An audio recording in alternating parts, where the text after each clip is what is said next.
કામ કરશે, યુનિવર્સિટીઓ એડમિશન આપવાનું કામ કરશે એની વાત કરી અને આ પોર્ટલ લાગુ કરશે.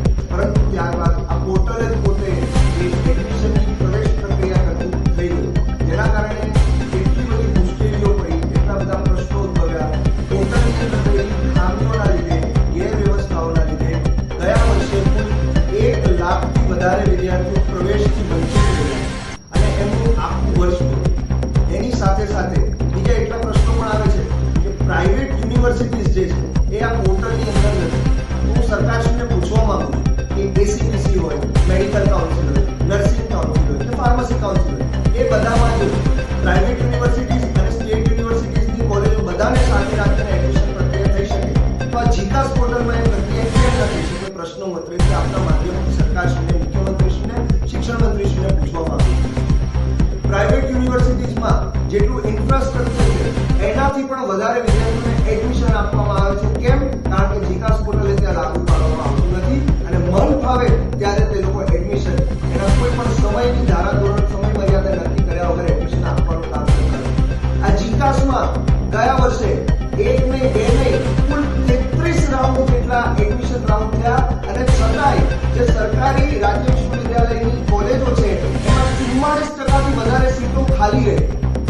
1 લાખથી વધારે વિદ્યાર્થીઓને એડમિશન ના મળ્યું. તો હું પૂછવા માંગુ છું કે એનું જવાબદાર કોણ? આટલા મોટા કાયદા કરીને, આટલો મોટો ખર્ચ કરીને આ પોર્ટલ બનાવવામાં આવ્યું છે પરંતુ એ સફળતા નથી મેળવી રહ્યો. એનું કારણ શું? હું આપના માધ્યમથી સરકારશ્રીને પૂછવા માંગુ છું.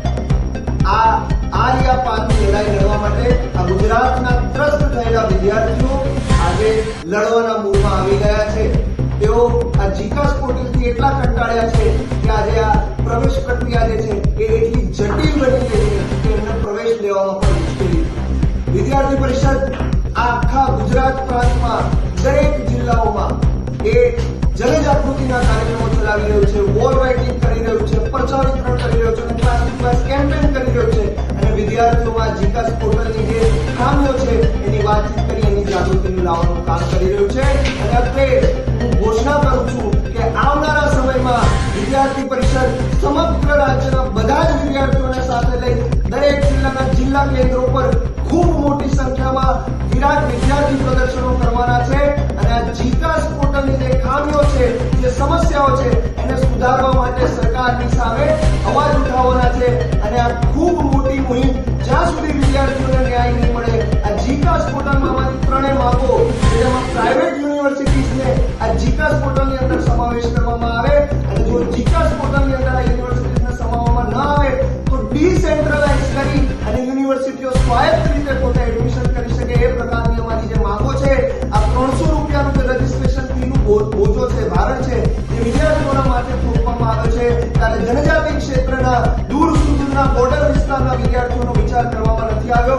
તેને પણ ઘટાડવામાં આવે અને કન્યાઓ માટે, વિદ્યાર્થીઓ માટે આ રજીસ્ટ્રેશન ફી છે એ દૂર કરવામાં આવે અને નિઃશુલ્ક પ્રવેશ પ્રક્રિયા કરવામાં આવે એવી અમારી આ માંગ જ્યાં સુધી નહીં સંતોષાય ત્યાં સુધી વિદ્યાર્થીઓના હિતમાં વિદ્યાર્થી પરિષદ આંદોલન ચલાવશે. કોઈ પણ પ્રકારનું સમાધાન આ સમયે કરવામાં આવશે નહીં. જ્યાં સુધી વિદ્યાર્થીઓના પ્રશ્નો નહીં સંતોષાય, સમાધાન નહીં થાય ત્યાં સુધી વિદ્યાર્થી પરિષદ આ લડત